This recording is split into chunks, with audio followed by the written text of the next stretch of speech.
umuntu yahora afata isukari azoyifata kuko uravye muri kino gihugu ya nuko kumbure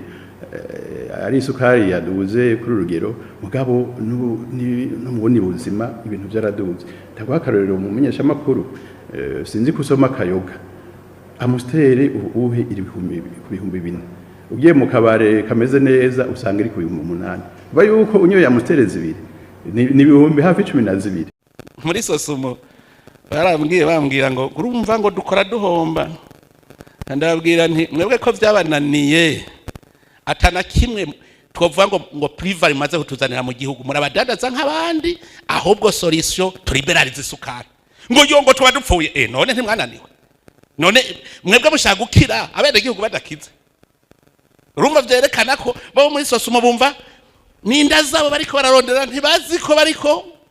bashaka facilite abene gihugu boroherwe none ubabaye abadandaza nk'abandi Minisitiri sinzi ko aratohoza haduhenze ngo mufuka bavuze ko gugwa ngaho katresa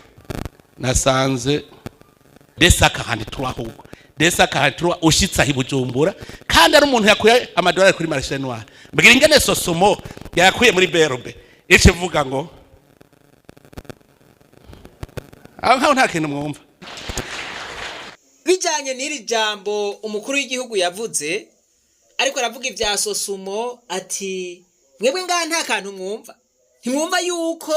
bagomba kwiba gusa ntimwumva yuko bariko bararemera abanyagihugu ntimwumva yuko abanyagihugu aribo bahagorewe byaragaragaye rero yuko umukuru w'igihugu yaneguye iryo duzwa y'igiciro c'isukari ya Sosumo abene gihugu nabo bahora bakoresha gasukari bagira umwizero yuko ico giciro kigiye kumanurwa no kuvuga ngo isukari kava ku bihumbi 8 niburi igapfumija ku bihumbi 4 abaye menshi akaba ibihumbi 4,500 mu gihe rero haciye imisi inganuku umukuru w'igihugu avuze aya majambo twagize duti reka turabe mu gihugu cose ko ijambo ry'umukuru w'igihugu ryagize ico rihindura ku vyari vyapfunditswe mu bice bimwe baravuga bati kuva bivuze hoho nakari kariho kaciye kabura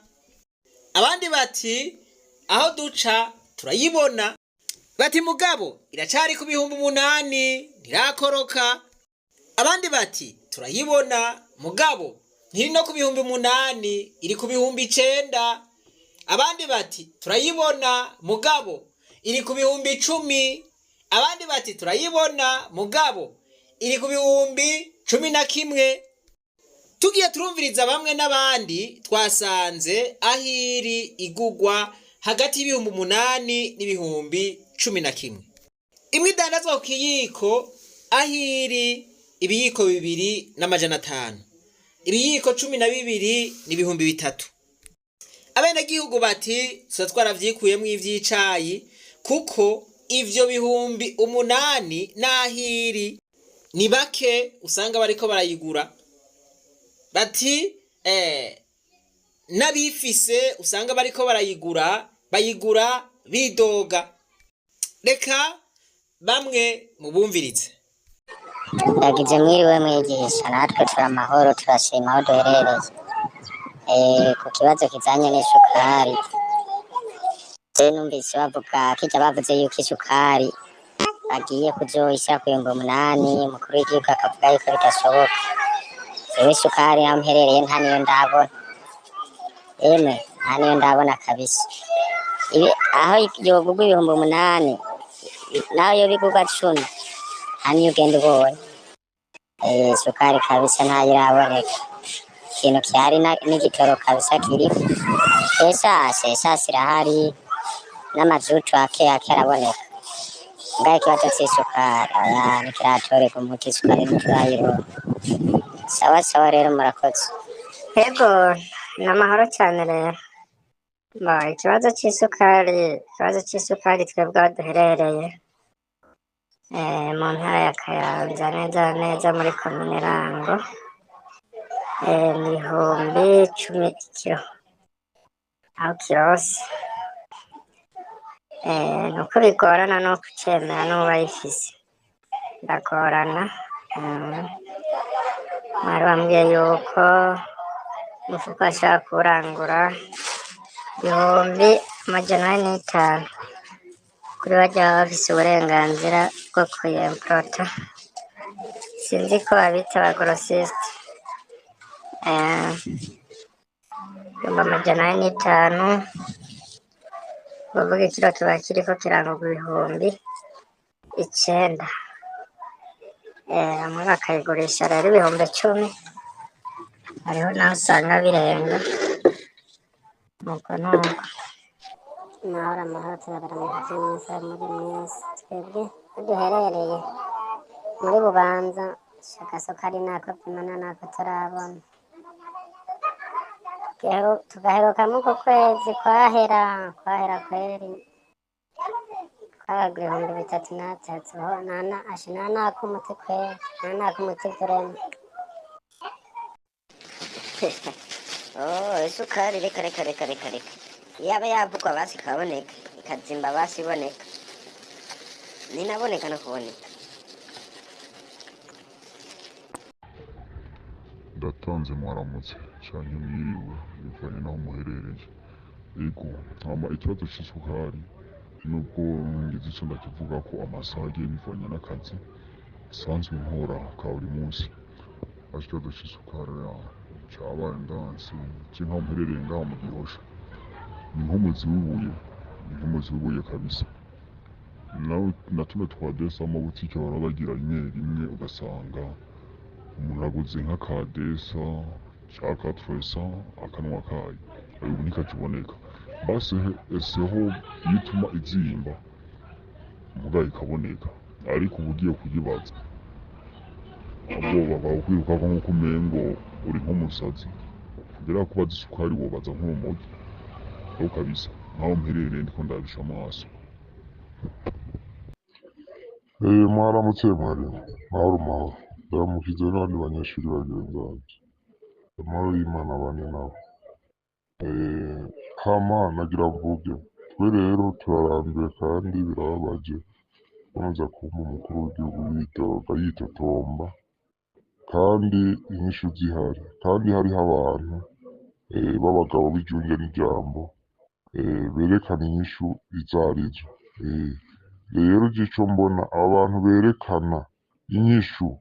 berekana ingene igihugu cokira,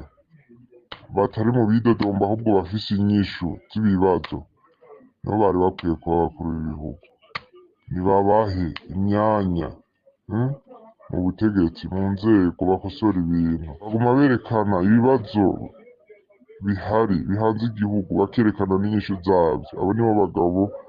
bakwiye kurongora igihugu, niho kwitotomba heraba hirya y'ejo asimbiye kuri radiyo arakoma induru mu giciro c'isukari ntacemeye ngo ntibibaho, ngo ni ukuvuga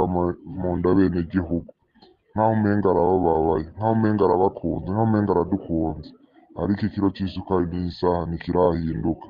Nagira ko ari Kizigenza ari kuvuga ijambo rimwe ati ibi bintu nibihagarara, hama bigahagarara. Erega kandi noneho ni nibara ku mutemere, ikintu kuva ku 3,000 kikaja ku 8,000, amahera y'igihugu baba batesheje agaciro.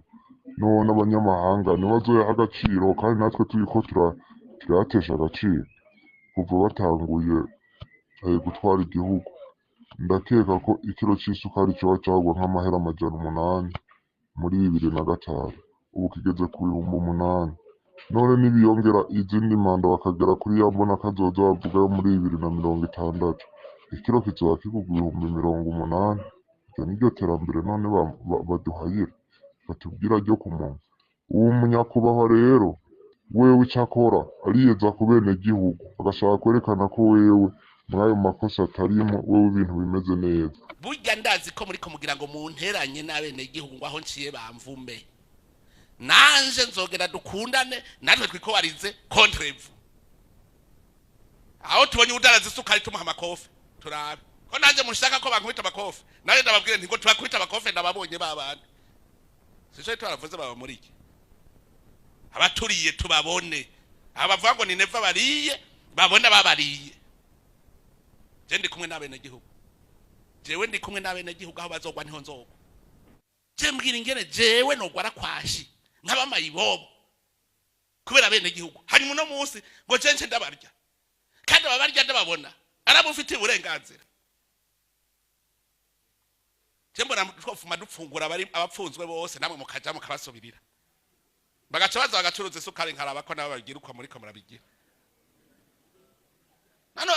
ubushoni bwo bakwira no basohora bose gacande bajanaye nkavuga mwaramenje abana bamenja nibo batwishe ku kibazo c'isukari aba rero abapfunzwe mwebwe mwahejeje igihano taha abadabo binjira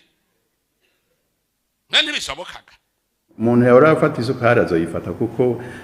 uravye muri kino gihugu ya nuko kumbure ari isukari yaduze kuri urugero mugabo no mu bundi buzima ibintu byaraduze mugabo turamaze guhinyura ko uruyeri rwa politike nawe abari mwaragira turamaze kubibona turamaze guhinyura ko uruyeri rwa politike bari karagira bashaka kwibonekeza neza naho umenga ivyo bisizi imwe yamavuga ivyo bikoko yamavuga wewe ntari kumwe nabyo ko nanje mushaka ko bankubita abakofe naje ndababwire nti ngo tubakubita abakofe ndababonye babandi sico twaravuze baba muri iki abaturiye tubabone abavuga ngo ni neva bariye babona babariye je ndi kumwe n'abene gihugu ariko biragaragara nkuko bikomeza kubonekana biragaragara ko nawe abifisemo uruhara yaba atabifisemo uruhara nikizigenza nico bene igihugu bamutoreye none nimba toshobora gufata ingingo aho n'uwari we wese twomutora nka kuriya ko ku ntwaro za cami turavuga ati baho ube uri gikanganyoni citwa umukuru w'igihugu numva yuko umukuru ari ufata ingingo ya nyuma no mu muryango muhira muje murabe abana iyo umuvyeyi adashobora gufata ingingo n'abana bitwara kandi bigenza uko bishakiye canke naho bigashobora kuba ari umuvyeyi ashobora kuba nawe afise ingeso mbi canke afise amakosa runaka aho ntashobora gufata ingingo kuko mu gihe yogenda gufata ingingo abana baca bamubwira ati weho uku n'uku n'uku baca buri ivyo avuga murakoze rero mukomeze muze muratera akamo n'ivyanka rwose tuzotabaza n'amakungu tuyereka amarushwa tugowe ntimushobora kuvyumva ko mumaramara imbere y'abene gihugu kuronka amaraso y'abene gihugu mwarariye mwaranezerewe nibaza yuko ubu mutagirwara kwashi ubu rero mwageze kuri point kirimina hama noneho abe gutabara murakoze nuko rero ibintu vyifashe abene gihugu murumva yuko batakigira uwo baririra baremeye ubu ngo bariyakiye Ane turahanzwe ndugu yangu nukuri kw'Imana umuntu wese apambana n'ukuvaho nukuri kwa Mungu reka n'ingorane bamaye nukuri gowe pe uko nukuri kw'Imana ubu abarundi twamaze kwiyakira basha twamaze kwiyakira nukuri ubu rero bavuga ngo iyo inyuma ihaga inkoni ubu rero umuntu yabuze itike yo kuvaho cyangwa umuntu yabuze ukuvuga ati jewe ndahagenda gute ubu rero ni wahaye emwe aremera neza mu kirundi cyumvikana n'ukuri kwa Mungu murumva yuko isukari imaze kuba igugwa hagati y'ibihumbi 8 n'ibihumbi 11 murumva yuko abarundi bafise amikoro yo kugura ikiro kimwe ku bihumbi 11 canke ku bihumbi 10 n'abarundi bake cyane none umukuru w'igihugu araretse nyene abene gihugu bapfe bicwe n'umwumwa ukutanywa kayi bamwe bo muri sosumo bagume beronderera inda zabo kuko niwe yatubwiye ngo abo muri sosumo ngo baronderera inda zabo gusa none abanyagihugu bose baruhe bamererwe nabi kubw'akagwi k'abantu kariko kironderera ibija mu nda zabo gusa umukuru w'igihugu nabo bari kumwe mu kurongora igihugu c'u Burundi bakaguma bakora ibi bintu mu vy'ukuri bazohava basanga imitima y'abarundi yiteye ikare. Je nibaza yuko kwitera ikare mwese muvyumva. Mumbwire ubu umunyagihugu ashoboye kugura isukari. Ego, mumbwire umunyagihugu azoshobora gukora ubuyi bw'umwana, azoshobora gushira ka sukari mu kayi, azoshobora guhembura umugwayi, umunyagihugu azoshobora kunywa kayi. Nukuvuga ngo isukari maze kuduga nk'uko hariho ingaruka zisha zikurikira. Nukuvuga ngo ibintu byose byahora bikorwa n'isukari, waba umukate, byaba ibinyobwa, vyose bica biduza ibeyi. Nimba isukari ivuye ku 3,300 igasimbira ku 8,000 canke 10,000, umukate nawe wahora ugugwa 1,000 uzoja ku 2,000 canke 2,500. Nukuvuga ngo isukari ni nk'igitoro. Igitoro iyo kibuze canke kikaduga bica bitera ingaruka no ku bindi. N'isukari yiduze bitera ingaruka ku bindi bintu. Umukuru w'igihugu rero niwe afise ijambo rya nyuma. Abarundi baracarindiriye ijambo yoshikiriza. Murabona ibintu biriko birabisha igihugu biri mu bituma abarundi batabakomoka bakigira mu bindi bihugu. Voilà. Ibi rero bishika kubera ukwikunda kw'abantu kanaka, kubera inyungu z'abantu kanaka. Ivyo mwaravyumvise no mukuru w'igihugu yarabivuze ati baronderera inda zabo gusa. Nuko reka ngeze ngaha, ntimwibagire kugira subscribe, jeme na partage, mufyonde no kuri kakazogera. Ahasigaye reka twibananirize rwa rugendo rwacu maze tugaruze umunezero satani yatunyaze. Umuntu atarashika mu ishuri ry'abarundi bose turamuhaye kaze.